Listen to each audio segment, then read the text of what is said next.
Pastor Chris ओयाखिलोमे इनके द्वारा प्रचार किया गया योर वर्ड्स आर पावरफुल, आपके शब्द सामर्थी है। और इसका ओरिजिनल लिंक जो है इंग्लिश में प्रचार किया हुआ वह कमेंट बॉक्स में पहला ही कमेंट जो पिन करके रखा होगा उस लिंक के ऊपर आपने क्लिक करना है, आपको ओरिजिनल वीडियो की तरफ वो डायरेक्ट करेगा। मैं इसे हिंदी में ट्रांसलेट कर रही हूँ। पास्टर क्रिस ओयाखिलोमे कह रहे कि जो मसीही जीवन है वह शब्दों का प्रयोग करते हुए जीते हैं।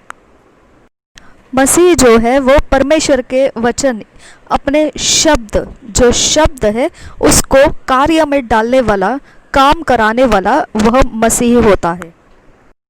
जो पुराना नियम है उसमें मसीह के विषय जो परमेश्वर के साथ चलने वाले लोग होते थे उनको कहा गया था परमेश्वर के वचन का आज्ञा पालन करना।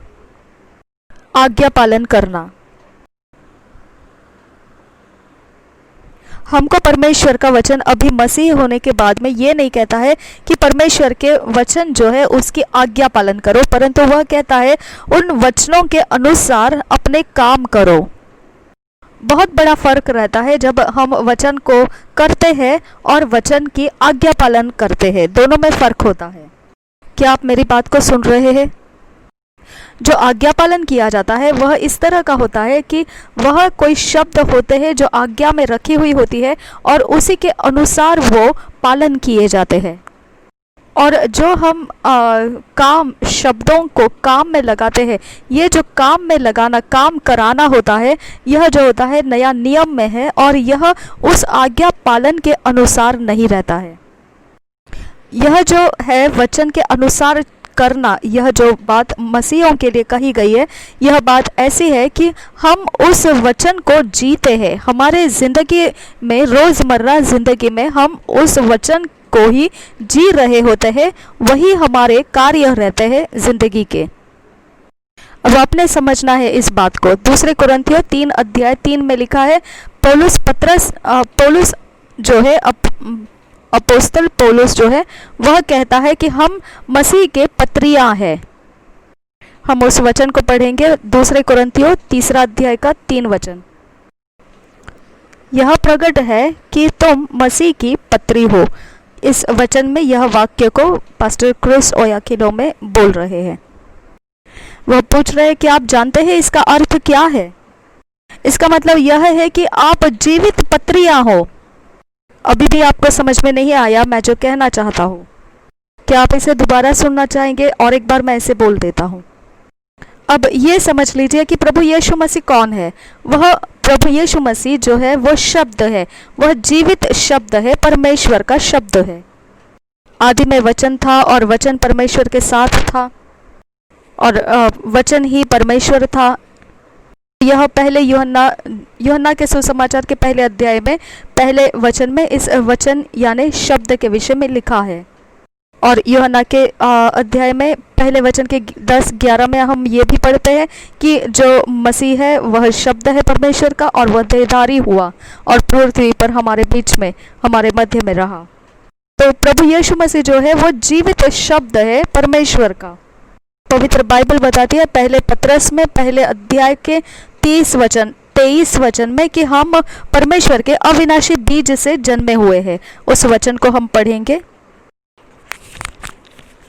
क्योंकि तुमने नाशवान नहीं पर अविनाशी बीज से परमेश्वर के जीवते और सदा ठहरने वाले वचन के द्वारा नया जन्म पाया है। तो इसका मतलब जो है वो हमने जन्म जो पाया है वो जीवित वचन के द्वारा, सदा ठहरने वाले वचन के द्वारा, और जो परमेश्वर के जीवते और सदा ठहरने वाले वचन के द्वारा जो अविनाशी है, बीज है, वो उसके द्वारा हमने जन्म पाया है। तो इसका मतलब अगर हमने ये नए जन्म को पाया है अविनाशी बीज से, तो अब हम क्या है फिर? उदाहरण के तौर पर जो हम साधारण जीवन में देखते हैं कि जो कुत्ता होता है वो कुत्ते के बच्चे को जन्म देता है, जो बकरियां होती है वो बकरियों को ही जन्म देती है। अब इन उदाहरण से आपको समझ में आ सकता है मैं जो कह रहा हूँ। तो फिर जैसे परमेश्वर का वचन कहता है कि हम अविनाशी बीज से जन्मे हैं, तो फिर हम कौन से जन्म है ये? तो हम भी अविनाशी बीज है। तो ये बीज क्या है? परमेश्वर का वचन है, परमेश्वर के जीवते और सदा ठहरने वाला वचन है ये। तो हम क्या है? परमेश्वर के जीवते और सदा ठहरने वाले वचन है हम जीवित है, अभी हम जीवित किए गए हैं। तो अब हम क्या दर्शा रहे हैं हमारे जिंदगियों में से? हम परमेश्वर को ही हमारे बीच में से हम दर्शा रहे हैं, दिखा रहे हैं। वही परमेश्वर का अविनाशी बीज जो जीवते और सदा ठहरने वाला वचन है, वही हमारे बीच में से वह प्रकट होता रहता है। इसके लिए वो हमको कहता है कि तुम जो हो, मसीह लोग जो है, वो परमेश्वर के वचन को करने वाले लोग हैं, वचन को करने वाले, क्रिया करने वाले लोग। हम सिर्फ सुनने वाले लोग नहीं है, जो याकूब की पत्री पहले अध्याय 22 वचन में लिखा है, हम उसे पढ़ेंगे। परंतु वचन पर चलने वाले बनो, और केवल सुनने वाले ही नहीं जो अपने आप को धोखा देते हैं। तो हम वचन पर चलने वाले बने हुए लोग हैं, सिर्फ सुनने वाले नहीं बल्कि वचन पर चलने वाले हम बन चुके ऐसे लोग हैं। तो अब एक उदाहरण से हम बात करेंगे आपसे। जो पौलुस है वो लिस्त्रा में है, और वह वहाँ पर अपने तरफ से एक पत्री को लिख रहा है जो लिस्त्रा में, और वो लिखा हुआ है प्रेरितों के कामों की पुस्तक में, और वो वहाँ पर सुसमाचार दे रहा है। और वहाँ पर वो देखता है कि एक इंसान वहाँ पर है, और वो इंसान में देखता है कि उसमें विश्वास है, और पौलुस उसको बोलता है कि ठीक है तू उठ जा। और वह विश्वास देख चुका था पौलुस उसके अंदर। अब वो वहाँ पर खड़े होकर कोई प्रार्थना नहीं किया है। इसका कारण क्या है? क्योंकि उसने उसको सुसमाचार सुनाया था, और वह केवल सुसमाचार, और वह लंगड़ा था। और फिर उसके पास वह सोच रहा था कि ये क्या सुना रहा है। तो यह क्या था सुसमाचार? यह सुसमाचार यह था कि हे लंगड़े, तुझे लंगड़ा रहने का कोई कारण नहीं रहा है अब, जब सुसमाचार तेरे तक पहुंच चुका है।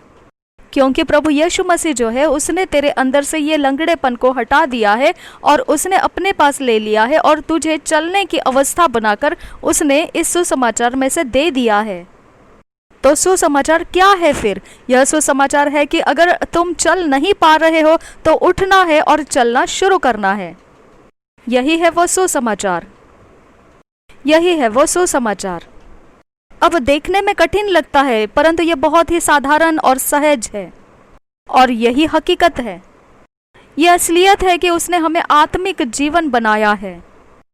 इस बात को हम दूसरे पत्रस पहले अध्याय 4 वचन में पढ़ सकते हैं। यहाँ पर ऐसा लिखा है, जिनके द्वारा उसने उसे हमें बहुमूल्य और बहुत ही बड़ी प्रतिज्ञाएं दी है, ताकि इनके द्वारा तुम उस सड़ाहट से छुटकर जो संसार में बुरी अभिलाषाओं से होती है, ईश्वरीय स्वभाव के समभागी हो जाओ। आपके शरीर में जो है वो सड़ाहट है। अब उसके कारण अगर आपके शरीर में कोई ऐसा एक प्रकार का कोई गांठ हो जाए या कोई प्रकार की बीमारी हो जाए, तो उसके देखते हुए आप रोना नहीं है। अब डॉक्टरों के पीछे भागते भागते रोते रोते नहीं जाना है। वो काम अब जो मसीह में बचपना करते हैं, अभी तक बच्चों की सी हालत में है, अपरिपक्व है, वही लोग वैसे करते हैं। और वही लोग जो दूध पियो होते हैं और मसीह में वो विश्वास में अपनी जड़ को मजबूत नहीं किए होते हैं, उनके लिए ये होता रहता है ऐसा। परंतु अब जब हम परिपक्व हो चुके हैं विश्वास में, अब हमने अपने हाथ को उस बीमार की जगह में रखना है और हमने बोलना है, हे बीमारी तो यहाँ से निकल जा, प्रभु यीशु के नाम से मैं तुझे आज्ञा करता हूँ, निकल जा। आज्ञा करना है आपको उसको बोलना है। आपको उसके बारे में चिंता को लेकर घूमना नहीं है, वो जाना ही है वहां से।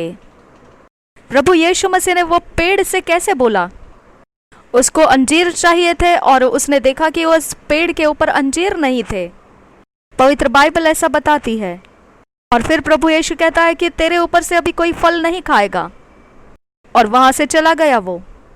और पवित्र बाइबल बताती है कि उसके चेलों ने उसे सुना, और फिर अगले दिन अब ये जो पेड़ था वही का था, वो अंजीर ही का रहा था, कोई उसमें कोई गड़बड़ी नहीं थी, बिल्कुल वो साधारण एक अंजीर का पेड़ ही था, बखूब वो अंजीर ही के पेड़ था।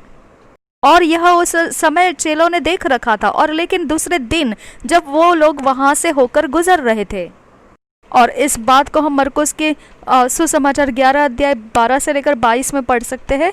हम उस वचन को पढ़ेंगे।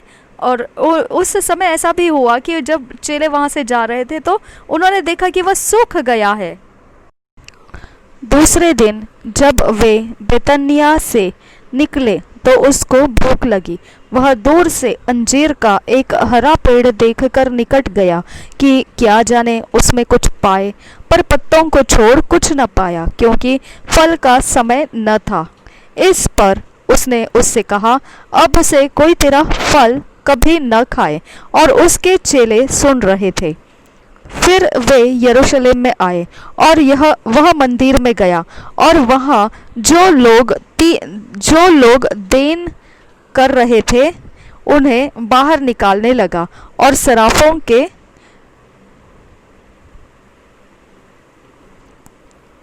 तोड़े और कबूतर बेचने वालों को चौकियां उल्टा दी, और मंदिर में से किसी की बर्तन लेकर आने जाने न दिया, और उपदेश करके उनसे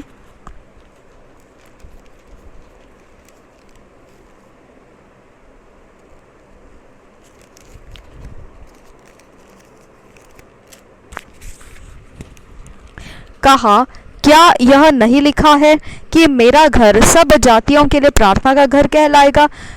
पर तुमने इसे डाकुओं की खोह बना दी है। यह सुनकर प्रधान याजक और शास्त्री उसके नाश करने का अवसर ढूंढने लगे, क्योंकि वे उससे डरते थे, इसलिए कि सब लोग उसके उपदेश से चकित होते थे। सांझ होते ही वे नगर से बाहर चले गए।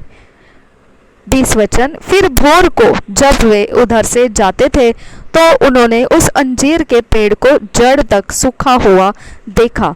पतरस को वह बात स्मरण आई और उसने उससे कहा, हे रब्बी, देख, यह अंजीर का पेड़ जिसे तूने श्राप दिया था सूख गया है। यीशु ने उसको उत्तर दिया, परमेश्वर पर विश्वास रखो। और पवित्र बाइबल बताती है कि पतरस, जो प्रेरित पतरस था, वह प्रभु यीशु मसीह को पुकार कर कहने लगा, रब्बी, हे रब्बी, देख, जो पेड़ तूने श्रापित किया था वह सूख गया है। अब प्रभु यीशु मसीह का क्या जवाब था इसके बीच में? वह कहने लगा, देखिए 22 वचन क्या कहता है, यीशु ने उसको उत्तर दिया, परमेश्वर पर विश्वास रखो।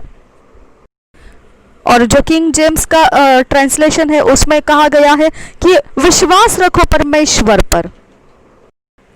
प्रभु यीशु मसीह ने कहा परमेश्वर पर विश्वास रखो। दूसरे शब्दों में कहा जाए तो हमको परमेश्वर जैसा विश्वास रखना आना चाहिए।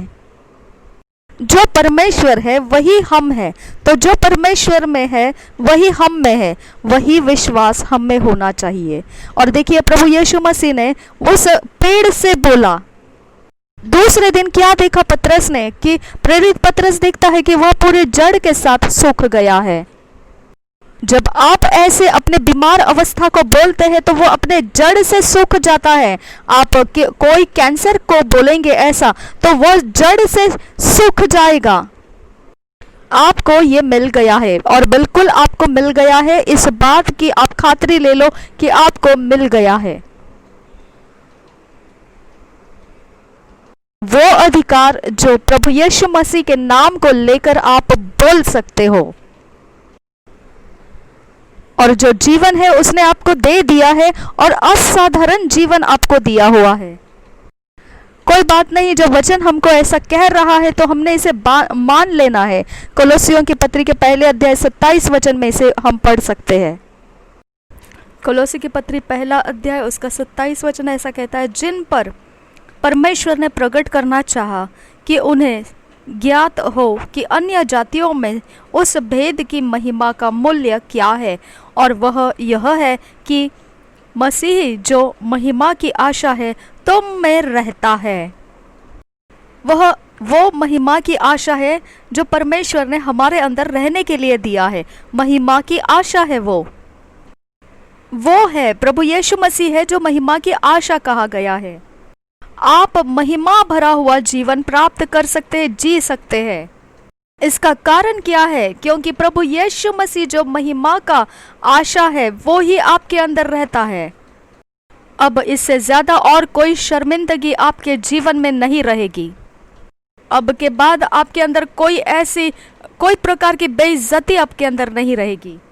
इसका कारण क्या है? क्योंकि जो महिमा की आशा रखता है, जो महिमा की आशा देता है, वही प्रभु यीशु मसीह आपके अंदर है। दूसरा तिमोथी 1:7 ऐसा कहता है, क्योंकि परमेश्वर ने हमें भय की नहीं पर सामर्थ और प्रेम और संयम की आत्मा दी है।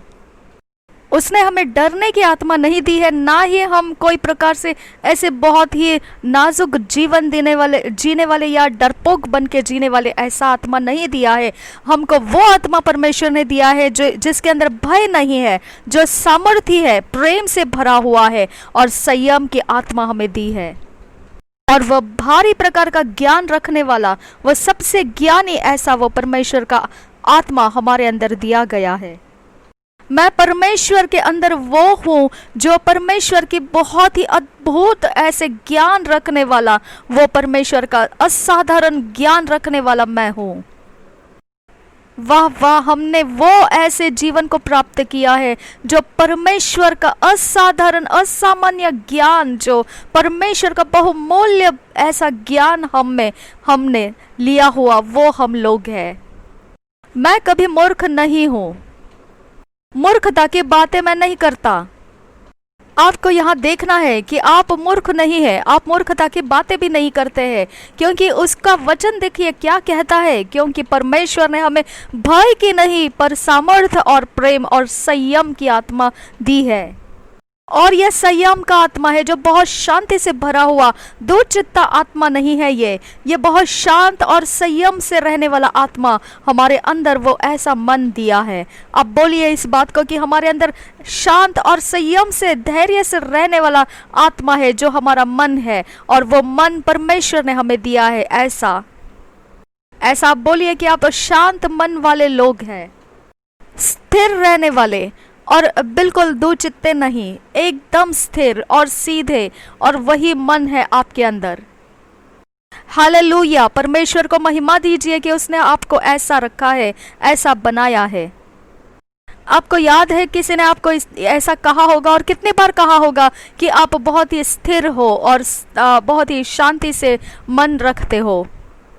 जब तक कि आप कुछ ऐसा नहीं करते हैं जो दिखने में बहुत ही खूबसूरत लगता हो। अब ये जो है जो साधारण रीति से किया जाता है वो लोग भी जो उसको सराहते हैं, लेकिन ऐसा नहीं। जो परमेश्वर देता है वो असाधारण रीति से ज्ञान देता है और संयम देता है, धैर्य देता है, और ये बहुत ही खूबसूरत काम करता है हमारे बीच में। हमारे मन के अंदर का यह संयम, यह आत्मा हमारे अंदर खूबसूरत काम करता है।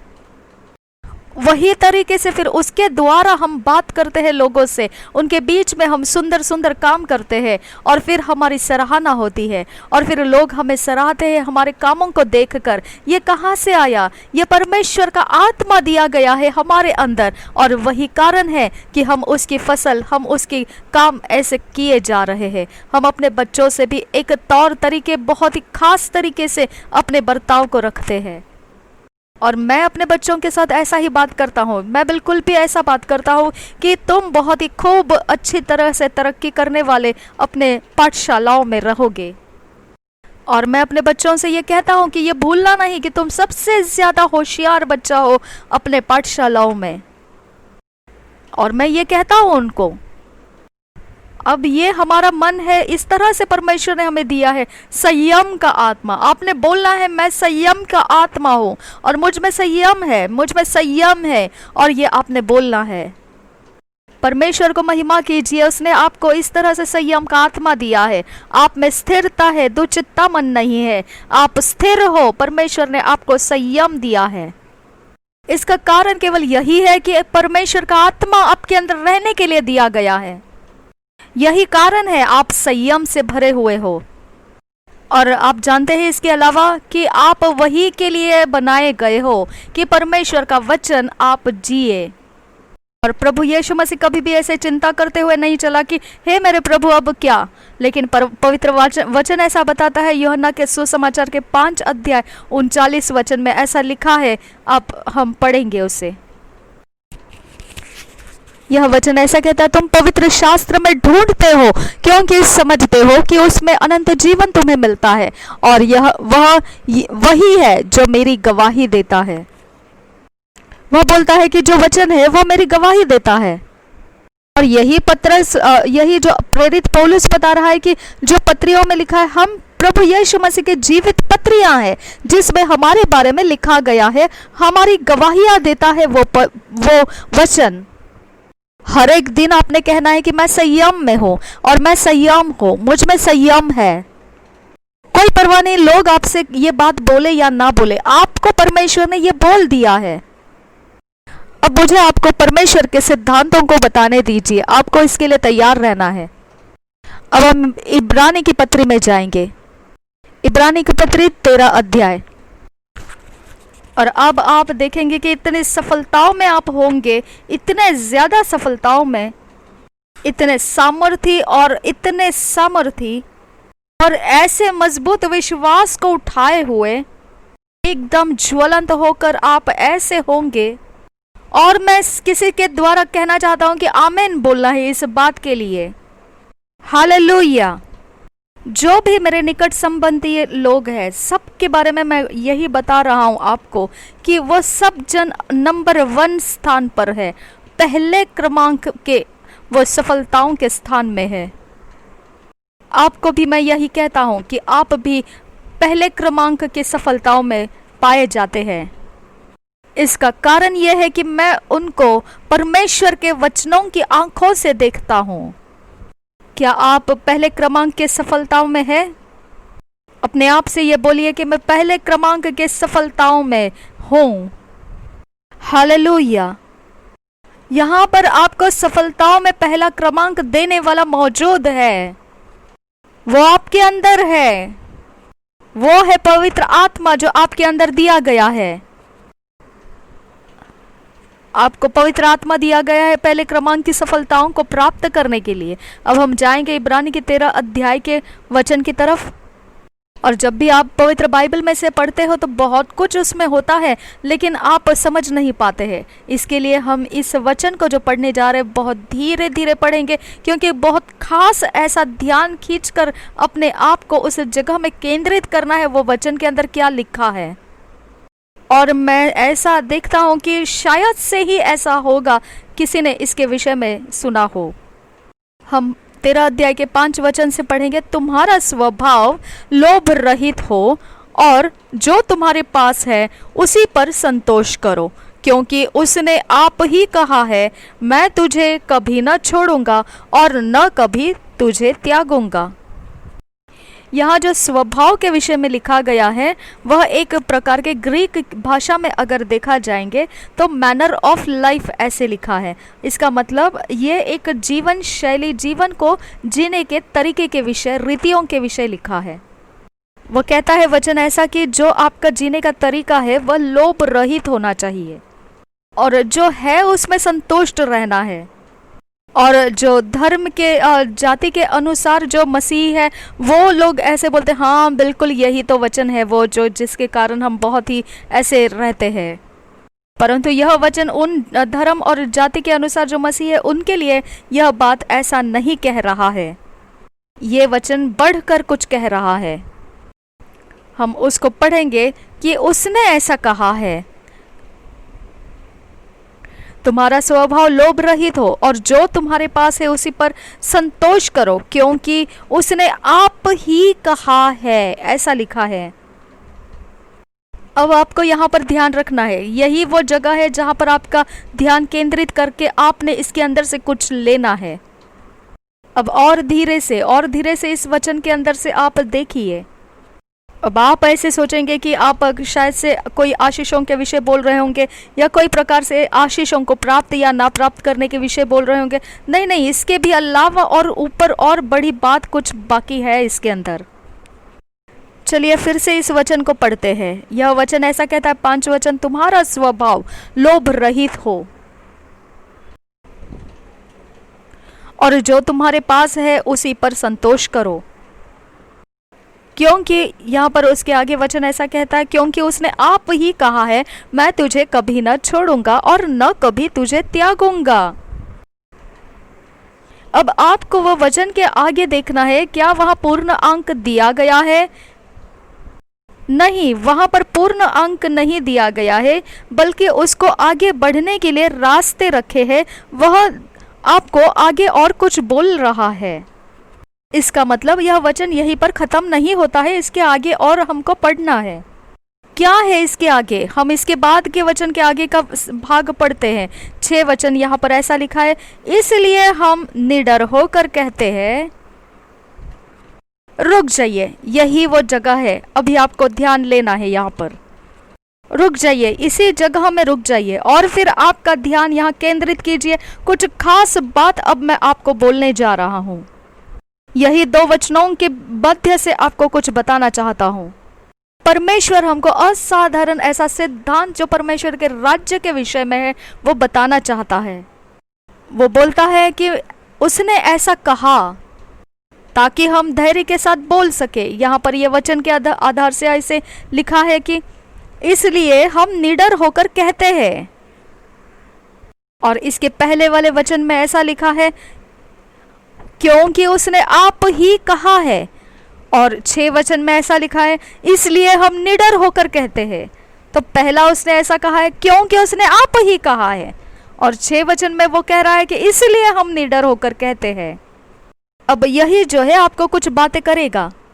अब यहाँ पर जो कहा गया है वचन के अंदर से, तो यहाँ पर पहले परमेश्वर कुछ बोला है और फिर उसके कारण हम बहुत ही धैर्य के साथ कुछ कह सकते हैं, निडर होकर कुछ कह सकते हैं। और तभी हमारा उस बोलने के आधार में एक दम आ जाता है, एक मजबूती रहती है।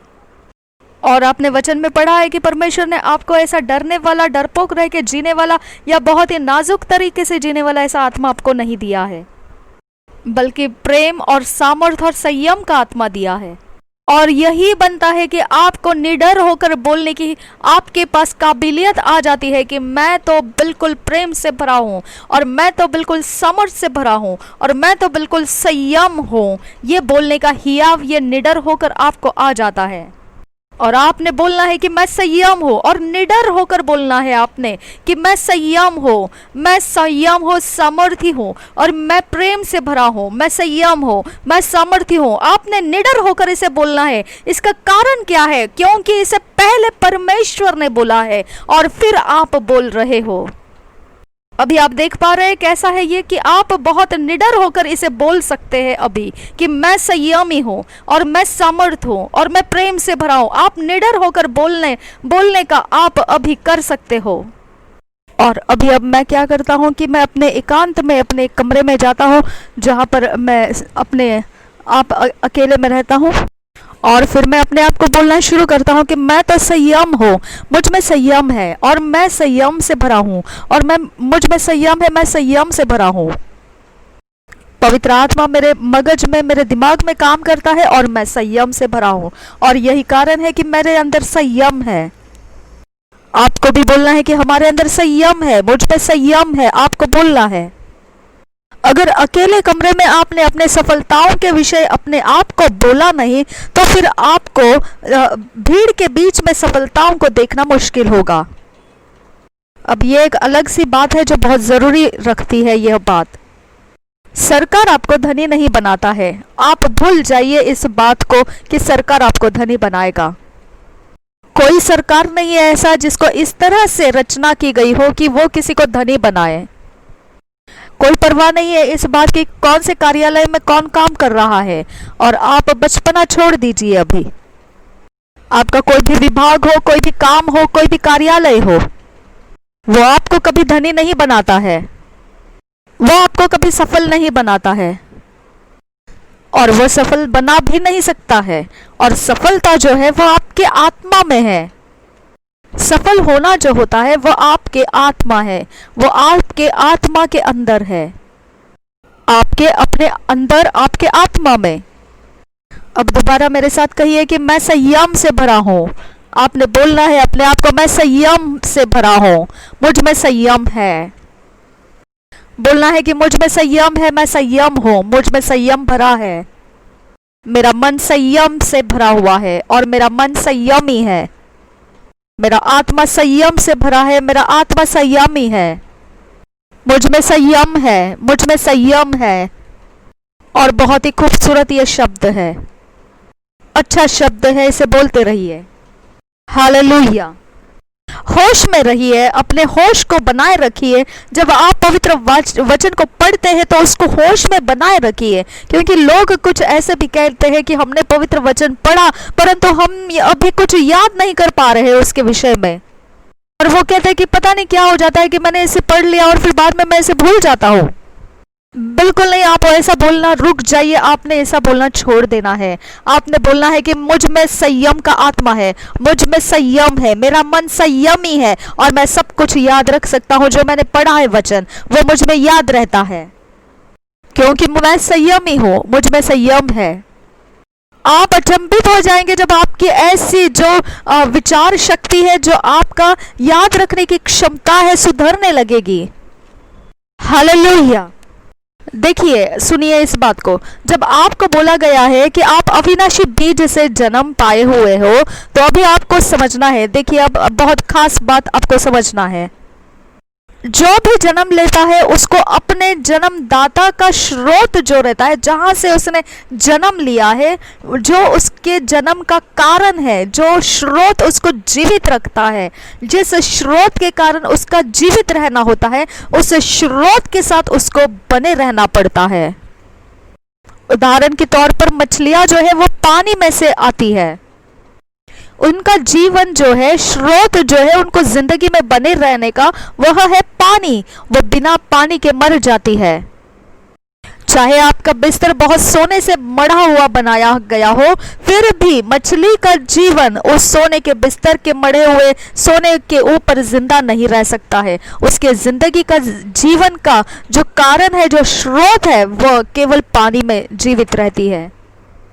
पानी के बाहर उसे सोने पर रखिए, सोने वाला जो चांदी सोने से मढ़ा हुआ ऐसे बिस्तर पर रखिए उस मछली को, वह मर जाएगी, क्योंकि उसका स्रोत जो जीवित रहने का कारण जो है वो वहां पर नहीं है। इसकी वजह से वो मर जाएगी, वो जीवित नहीं रह पाएगी, अपने आप को वो जिंदा नहीं रख पाएगी। जिसका जो स्रोत है जीवित रहने का, उससे अलग करके उसको जीवित नहीं रह सकता है। वो उसके साथ ही, उसके अंदर ही उसे जुड़े रहना पड़ता है। जो प्राणी है वो पृथ्वी के ऊपर चलने के लिए बनाए गए हैं। उनको जबरदस्ती आप पानी में डुबाए नहीं रख सकते हैं, क्योंकि उनका जिंदगी का जीवित रहने का स्रोत जो है वो भूमि के ऊपर रहने से मिलता है। उनको भूमि के साथ जुड़े रहना पड़ता है। उनके खाने का सारा इंतजाम इस भूमि के ऊपर है, वो भूमि पर है। जो हमारा मनुष्य शरीर है वो धूली के कणों से बनाया गया है, इसीलिए यह जो शरीर है यह धूल से जुड़े रहता है। और उसके लिए जीवित रहने का जो जगह है वो धूल से, उसके जुड़े रहने से होता है। यह शरीर का धूल से जुड़े रहना जरूरी बनता है। उसी तरह से अब आप समझ सकते हैं कि आपका आत्मा जो है वो अविनाशी बीज से बना है, जो परमेश्वर की ओर से भेजा गया है। आपको अब परमेश्वर के साथ जुड़े रहना है अगर आप जीवित रहना चाहते हैं तो। अब पवित्र बाइबल पहले ही बता चुकी है कि आपने नया जन्म जो पाया है वो अविनाशी बीज से पाया है, और आपको वचन के साथ फिर जुड़े रहना आवश्यक है। जो भी पवित्र वचन आपसे कहेगा वही आप हो, और वही आप हो, और वही आपको बोलना है अपने विषय में। प्रेरितों के कामों के अंदर देखेंगे तो आपको कुछ अलग प्रकार से एक बात देखने को मिलती है। कलसियों के विषय वहां पर कुछ लिखा है एक प्रकार से। वहां पर ये कलसिया जो है वो मसीही जीवन के विषय में था, और जो मसीही ऐसा जो बोला जाता है वह तरीकों के लिए, वह रास्तों के लिए जो यीशु मसीह ने सिखाए हुए रास्ते थे उस पर चलने वालों के लिए ऐसा कहा जाता था। और ये जो मसीहत है इसको एक कबूली ऐसा भी कहा जाता था, एक बड़ी सी कबूली ऐसा भी उसके विषय में कहा जाता था। तो मसीहों के इस प्रकार से नाम लेकर वो जानते थे ये मसीह है। ऐसा क्यों था उस समय में मसीहों को जानने का यह एक तरीका, ऐसा क्यों था? ऐसा इसलिए था क्योंकि वैसा ही पवित्र वचन में लिखा हुआ था, और इसके लिए ये कोई नई बात नहीं है कि हमें ऐसा क्यों समझा जाता है, हमें ऐसा क्यों कहा जाता है। इसका कारण यही है कि वह पवित्र वचन के आधार से हम वैसे ही है। कोई परवाह नहीं हम अपने आप के बारे में कैसे देखते और सोचते हैं, लेकिन पवित्र बाइबल जो बोलता है वही हम है और वही सच्चाई है। अभी से आपको बातूनी बनना है। अब ये बातूनी वाला वो वाला बातूनी नहीं बोल रहा हूँ कि आप बस गड़बड़ी की बातें बोलने वाले और गड़बड़ी फैलाने की बातें बोलने वाले और बहुत ही ऐसे ढीले रीति से कुछ बातों को इधर उधर से कुछ बोलने वाले, ऐसे बातूनी नहीं। आपने परमेश्वर के वचन को बोलने वाले बातूनी बनने चाहिए। क्या आपने पवित्र वचन में से पढ़ा? यीशु मसीह हमेशा ही बातें करता था, वो हमेशा ही बातें करता हुआ ही मिलता था। आपको पता है आपके पास मोह क्यों दिया गया है परमेश्वर के द्वारा? यह इसलिए नहीं कि केवल आप पकाए खाना और उसे खाए। हमेशा ही आप कुछ तो पीते रहते हैं, कुछ तो खाते रहते हैं, बस कुछ पकाना है, खाना है, पीना है, इसके वजह से केवल मोह दिया नहीं है। और ऐसा मोह हमेशा ही बुलाता रहता है, कुछ खाने को दो, कुछ पीने को दो। अब ये जो हमारे पास नया जन्म होने की वजह से जो मोह हमारे पास है, यह केवल हम खाने और पीने के लिए नहीं है और लोगों को श्रापित करने के लिए नहीं है। और कुछ लोग कहते हैं कि वो प्रार्थना करने के लिए है। ये बिल्कुल प्रार्थना करने के लिए भी नहीं है। ये मोह जो आपको दिया गया है, ये आपके रास्ते बनाने के लिए दिया गया है। जो सामर्थ्य से भरा हुआ रास्ता आपको बनाना है मोह के द्वारा। यही वो मोह जिसको आप देख रहे हैं अपने पास है वो। हालेलुया! क्या अभी भी आप यहाँ पर है, सुन रहे हैं इस वचन को? अपने डर की भाषा मत बोलिए, विश्वास की भाषा बोलिए। मसीह को अपने डर की भाषा नहीं बोलना है। उसके अंदर विश्वास दिया गया है, उसने विश्वास की भाषा बोलनी है। और ऐसे लोग जो बार बार बीमार रहते हैं और बहुत ज्यादा बीमार रहते हैं, आप ध्यान पूर्वक देखिए वो क्या कहते हैं। वो बार बार यही कहते हैं, ज्यादा से ज्यादा बीमार अवस्था के वर्णन करते हैं। वो अपने भय के बहुत ज्यादा बातें बनाते और बोलते रहते हैं। और वो बोलते हैं, देखिए देखिए मुझे अब ये ऐसा फ्लू है, और देखो कैसे वो फ्लू का जो वातावरण इस शहर में फैला हुआ है, इस देश में फैला हुआ, पता नहीं अब क्या होगा। इस तरह से वो बातें बोलते हैं और वो कहते हैं कि बिल्कुल मैं ठीक नहीं लग रहा है, मुझे अच्छा नहीं लग रहा है, पता नहीं क्या हो गया है मुझे।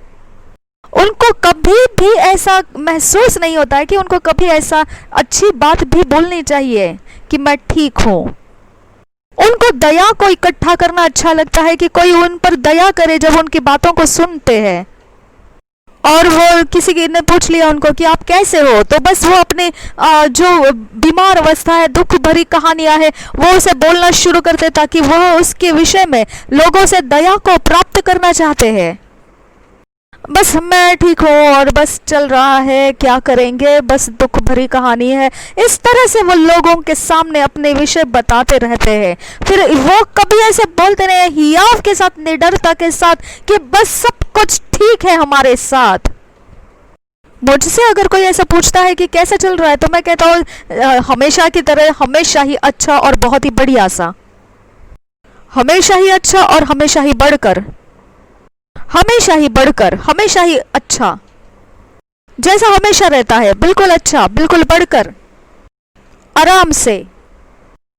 और आपको पता नहीं क्या ये बात आप पूछ रहे हैं मुझसे, वो उनको अब पता नहीं है क्या?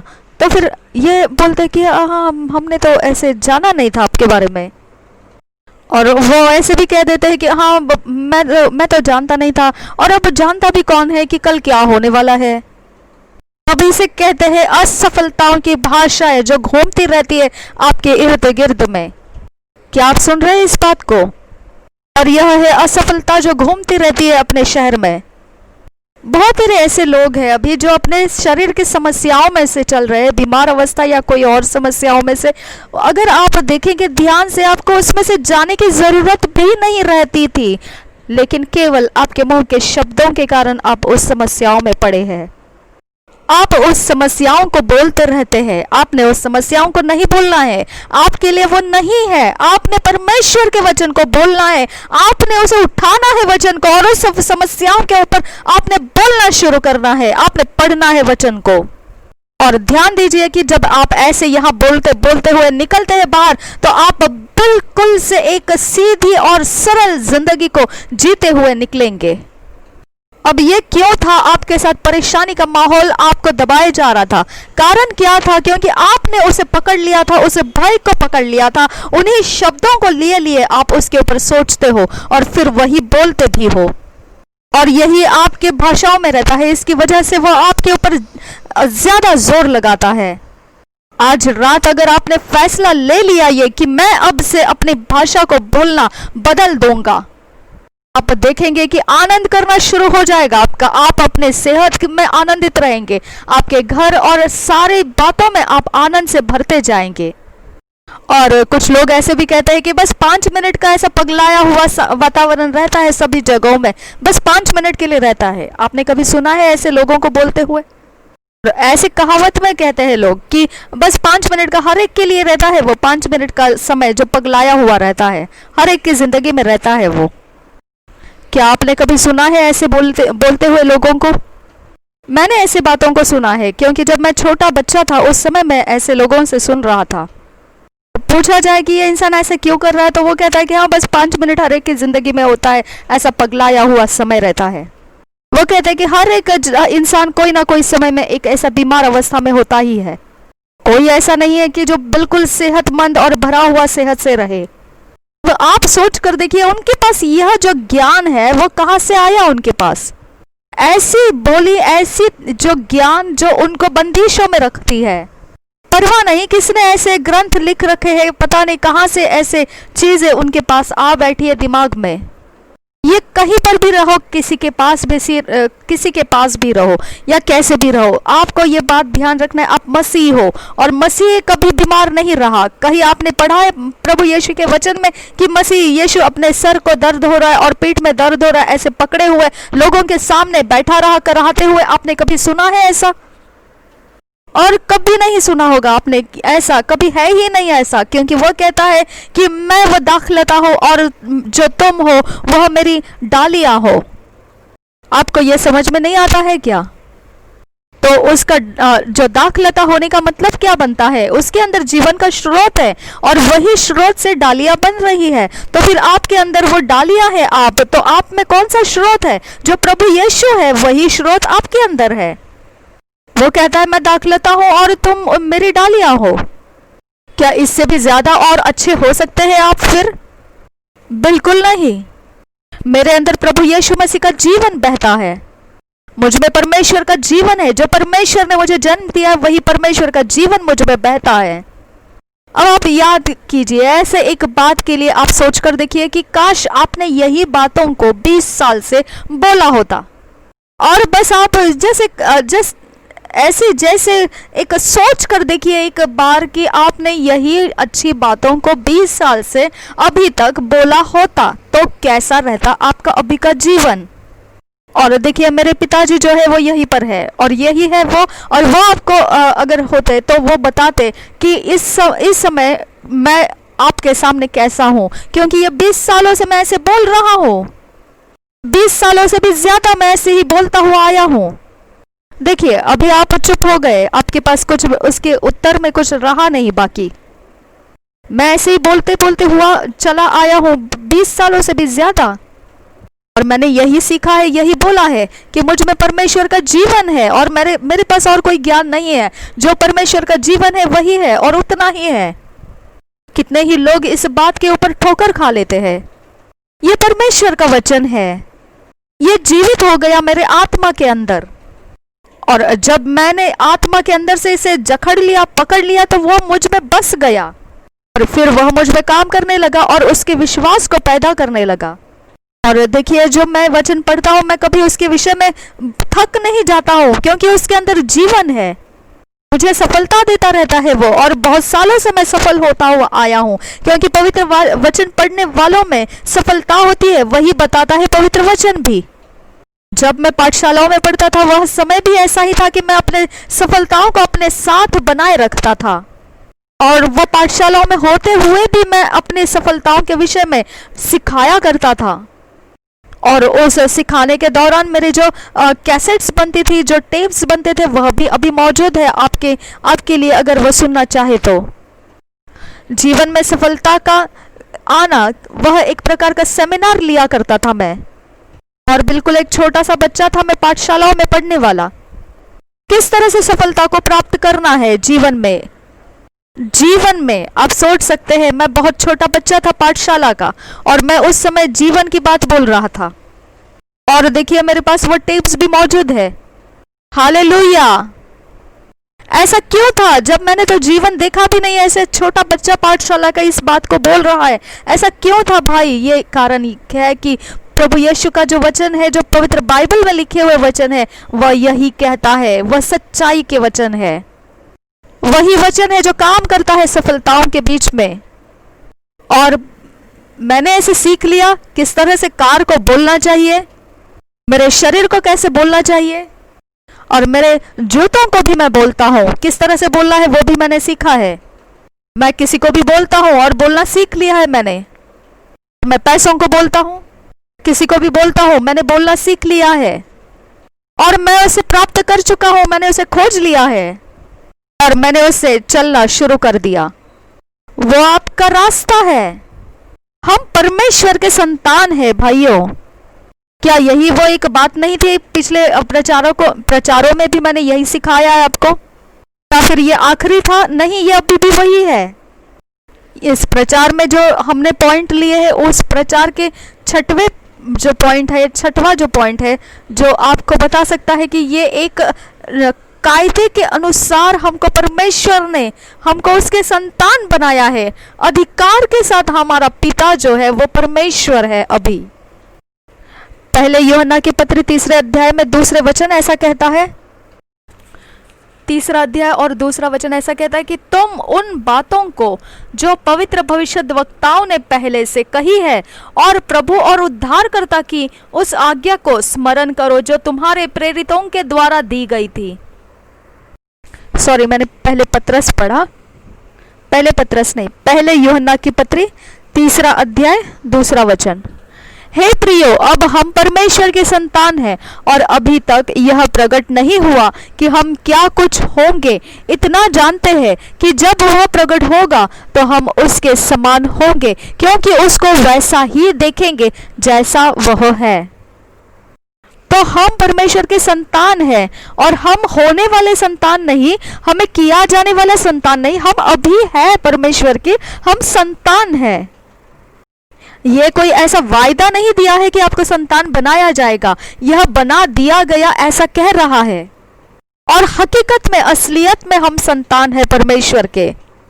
और यह वचन ऐसा कहता है कि और अभी तक यह प्रकट नहीं हुआ है कि हम क्या कुछ होंगे, और हम बिल्कुल जायज ऐसे संतान है, हमको संतान बनाया गया है, ये वायदा नहीं है। और हम ले पालक ऐसा वाला, और उसके बाद हम असलियत में संतान, ये हम असलियत के संतान के विषय में कहा जा रहा है। हमको जो संतान बनाया जाता है वो जायज होते हुए ऐसा नहीं, परंतु हमको उसके अंदर से निकाला गया है, उसके वचन के द्वारा हमको जन्माया गया है, हमको बनाया गया है, हमको जन्माया गया है। हमको केवल ऐसे जायज संतान होने का अधिकार नहीं, बल्कि हमको जन्माया गया है।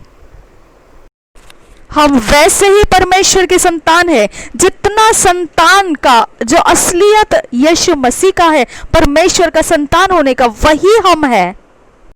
हमारे अंदर उसका जीवन है, हम उसके अंदर से बाहर निकले हुए, हम उसके ही संतान है। जितनी असलियत हम देखते हैं प्रभु यीशु मसीह में कि वो परमेश्वर का संतान है, उतनी ही असलियत हम भी है, और वही हम परमेश्वर के संतान है। कैसा निडरता हमारे अंदर होना चाहिए अभी, किस तरह का जीवन हम विश्वास में जीना चाहिए। और कुछ लोग ऐसे हैं कि वो ऐसी बातों में फंसे रहते हैं कि अब मैंने गलती क्या कर रखी है, अब कैसे जिएंगे, कैसे क्या मनुष्य पाप के बिना जी सकता है। आपको ध्यान देना है कि यह जो समस्या है ये कोई तरीके से आपके लिए समस्या अब नहीं रही है। और ये बात रोमियो की पत्री 6 अध्याय 14 में ये घोषित कर दी गई है। इसको जाहिर किया गया वचन है ये रोमियो की पत्री 6 अध्याय 14 वचन। हम पढ़ेंगे रोमियो की पत्री 6 अध्याय 14 वचन। ऐसा लिखा है, तब तुम पर पाप की प्रभुता न होगी, क्योंकि तुम व्यवस्था के अधीन नहीं वरन अनुग्रह के अधीन हो। यहां पर लिखा हुआ है साफ तरीके से कि पाप की प्रभुता हम पर अब नहीं रहेगी। अभी आपको व्यवस्था को होश में नहीं रखना है, अभी आपको परमेश्वर के धार्मिकता को अपने होश में उठाए लिए चलना है। यह जो मैं सिखा रहा हूं, इसके बीच में अब 7वां जो नंबर है सिखाने का, वह मैं सिखाने जा रहा हूं। क्या आप इसके लिए तैयार हो? आप चाहो तो ये सारे वचनों को और नंबर के साथ आप लिखते जाइए।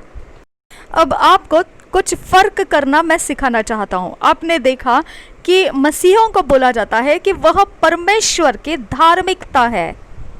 बहुत ही फर्क पड़ता है धार्मिकता जो परमेश्वर की है और हमें धर्मी, ये जो ये वचन बताता है रोमियो के 6 अध्याय 14, इसमें फर्क है। वो वचन जो हमें कहता है कि हम परमेश्वर की धार्मिकता है उसमें, और परमेश्वर की धार्मिकता, यह जो है दोनों में फर्क है। हमें धार्मिकता में बदल दिया जाता है, हम मसीहों को धार्मिकता में लेकर जाया जाता है उस जगह में जहां पर परमेश्वर खुद धार्मिक है। तो अब आपको समझ में आना चाहिए कि हमको बनाया गया है परमेश्वर के धार्मिकता में। अब हमको बनाया गया है इस खास विशेष समय को, विशेष समझ को हमने समझना है। अभी आपको वचन के आधार लेना है। हम जो वचन पढ़ चुके थे उसी में से लेंगे। जो 3रा अध्याय है रोमियो का, उसका 21 वचन पढ़ेंगे। रोमियो की 3रा अध्याय 26 वचन में से पढ़ना है और हमने इकट्ठे इसको पढ़ना है। यह वचन ऐसा कहता है, वरन इसी समय उसकी धार्मिकता प्रकट हो कि जिससे वह आप ही धर्मी ठहरे और जो यीशु पर विश्वास करे उसका भी धर्मी ठहराने वाला हो। अब ये जो वचन है उनके लिए है जो परमेश्वर से जन्माए गए हैं, और हम पहले ही परमेश्वर से अभी जन्माए गए हुए लोग हम बात कर रहे हैं। और इसके लिए हमको परमेश्वर के वचन को अधीन होना जरूरी है। जो भी अभी परमेश्वर का वचन हमारे बारे में कहता है हम वही है। अगर आप प्रेरितों की किताब को सीखेंगे, हम दोबारा इस वचन को पढ़ेंगे, 26 वचन को हम पढ़ेंगे। वरन इसी समय उसकी धार्मिकता प्रकट हो कि जिससे वह आप ही धर्मी ठहरे। तो यहाँ पर उसकी खुद की भी धर्मी ठहरने की एक अवस्था है, और जो यीशु पर विश्वास करे उसका भी धर्मी ठहराने वाला हो। और जो प्रभु यीशु पर विश्वास करने वाला है उसको अभी धर्मी ठहराना है। तो वह दोनों जगह में धर्मी होने का काम कर रहा है। वह खुद धर्मी ठहरा है और फिर वह उसके बाद उस पर विश्वास करने वालों को धर्मी ठहराने के लिए उसको नियोजित किया गया है। अब वह खुद धर्मी है और जो उस पर विश्वास करता है वहां पर वो विश्वास करने वाले को भी धर्मी ठहराता है। तो प्रभु यीशु पर विश्वास करने वाला मनुष्य है और मनुष्य को प्रभु यीशु धर्मी ठहराने की जरूरत है। वचन कहता है कि परमेश्वर ने अपने आप को साबित किया है कि वह खुद अपने आप में पहले धर्मी है। तो उस तरीके में देखेंगे तो मैं सबूत हूं इसका कि परमेश्वर खुद में पहले धर्मी है और फिर बाद में उस पर मैं विश्वास कर रहा हूं, इसके लिए अब मुझे वह धर्मी कहता है।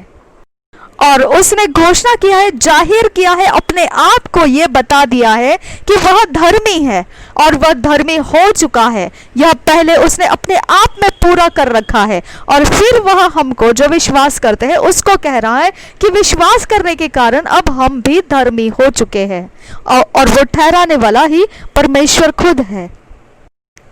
और जो विश्वास करते हैं प्रभु यीशु में, उन लोगों के लिए ये कहा गया है, धर्मी बनने का अवसर ये बताया गया है। तो अब हमारा धर्मी होना किसके कारण है? परमेश्वर के कारण। तो हम किस कारण से धर्मी है? परमेश्वर के कारण। तो हमारी धार्मिकता किसकी है? परमेश्वर की है। तो हम यही कहते हैं कि परमेश्वर हमारी धार्मिकता है और उसने मुझे धार्मिक बनाया, उसने ठहरा दिया मुझे धार्मिक, और वह खुद धर्मी है और मुझे भी ठहरा दिया धार्मिक, क्योंकि मैंने उस पर विश्वास किया। रोमियो की पत्री उसके 5 अध्याय के 1 वचन में पढ़ते हैं। यह वचन ऐसा कहता है, अतः